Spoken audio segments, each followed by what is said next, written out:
Good morning. Welcome to Activity 2.3 on Utopian Ideals and Dystopian Reality.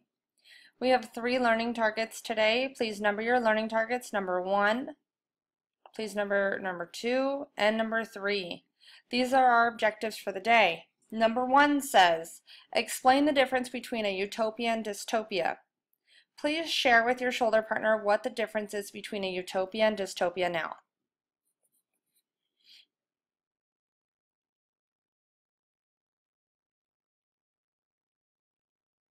Number 2, use direct quotations and correct punctuation for effect. You need to use this in your writing at the end. We'll go over that later. Number 3, closely read a story and analyze the relationship between character and theme.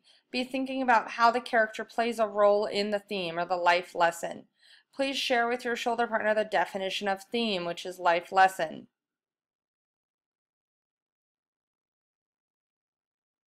Okay. During our reading today, we are going to be doing a close reading. You're reading the text closely. You will be rereading for understanding. You can't just read it once. So anything you're not understanding, make sure you circle it and you look it up with your shoulder partner on your phone. You're diffusing the text by using your metacognitive markers. You're breaking the text down. You're writing things in the margin. You're annotating. You're chunking the text so you can understand it better. You're commenting, asking questions throughout, discussing with your shoulder partner. You will also be paraphrasing each paragraph. What was it about? Marking the text using your metacognitive markers that are taped to your desk. So key ideas and details you're underlining. Words you don't know you're circling and defining. Where there's an aha moment or a wow, it's an exclamation point. You're putting an asterisk for comments. And then the last one was question marks. You are questioning the text as well. We are going to be doing a shared reading. You'll be reading with your shoulder partner, and we'll be discussing through a think aloud at the end. So, before reading, it tells us what a utopia is. On the left, you have the definition as well. So I would like you to read the definition of utopia to your shoulder partner now. It is on the quiz. Please read this to your shoulder partner.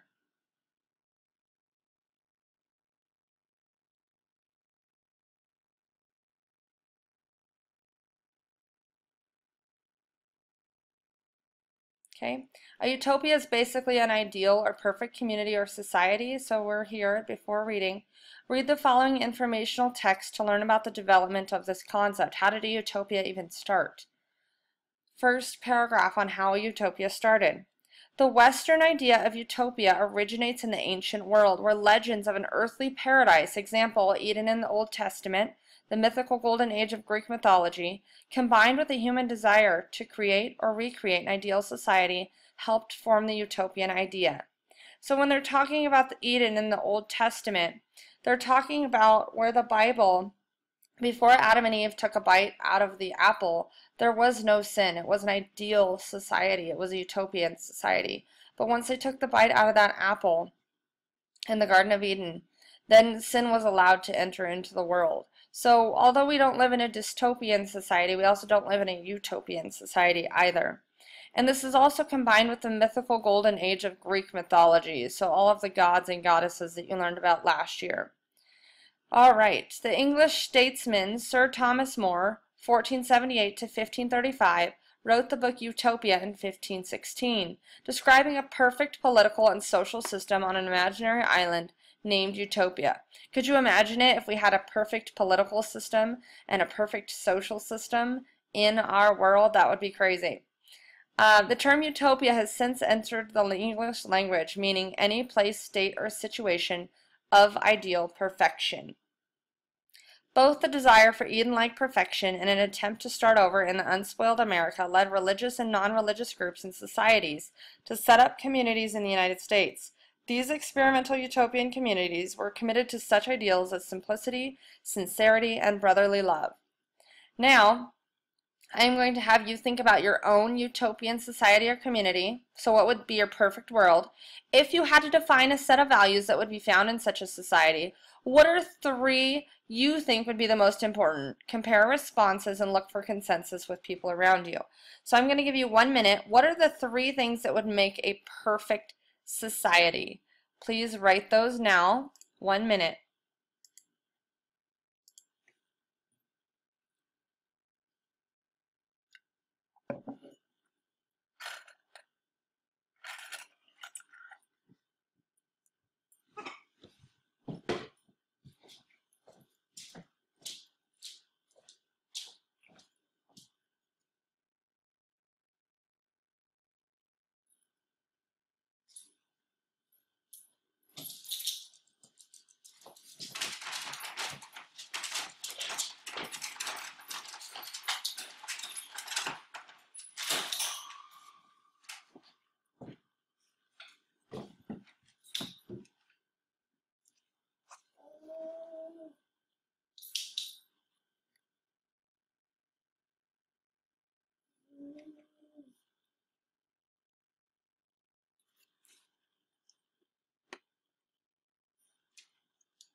Okay, who would like to share what 3 things would make up their ideal society? Please raise your hand. I am going to pause the video. Please raise your hand and I'll call on a couple people. All right, number 2. The word utopia creates a paradox in mixing of 2 opposite meanings. A paradox is when you're mixing 2 opposite meanings. So we have no place and good place. Those are 2 opposite meanings, 2 different things. No place and good place. Now, how could a utopia be both of those at the same time? So write a short paragraph that tells how both meanings of utopia might be true at the same time. How could it be no place and good place at the same time? So write 1 paragraph. I am going, in a short paragraph, so I'm going to give you, let's do 4 minutes on this one.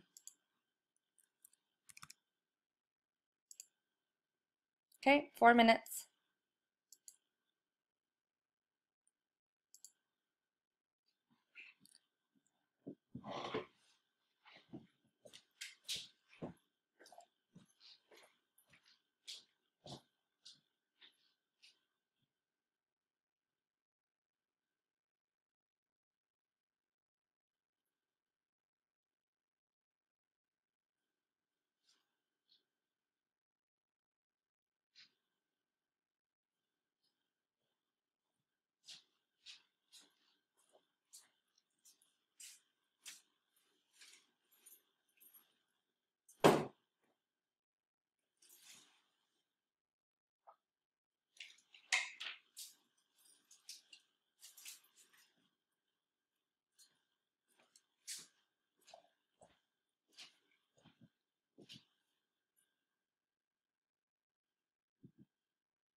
Who would like to share what they wrote about how a utopia creates a paradox and how it could be no place and a good place at the same time? I'm going to pause the video. Okay, number 3, once the idea of a utopia was created, its opposite, the idea of a dystopia, was also created. It is the opposite of a utopia. Such societies appear in many works of fiction, particularly in stories set in a speculative future. Why would the idea of utopia lead to the creation of a dystopia? So before we can answer this, please read the definition of dystopia to your shoulder partner now.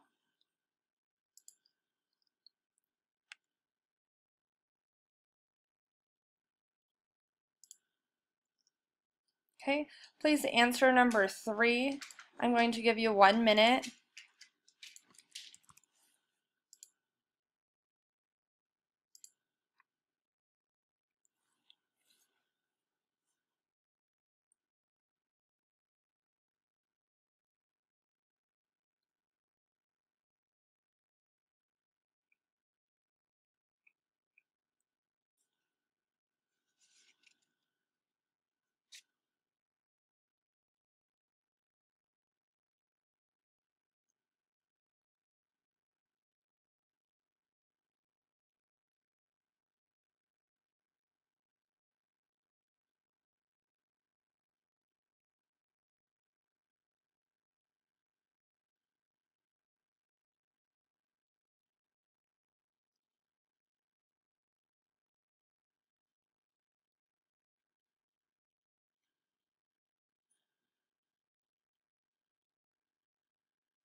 Okay. Next, let's go ahead and share our ideas on number 3. So why would the idea of utopia lead to the creation of a dystopia? I'm going to pause the video. Raise your hand. Okay, moving on. As you read, mark the text to indicate important features of the setting and rules of the community and evidence about the type of conflict that has been created in this society.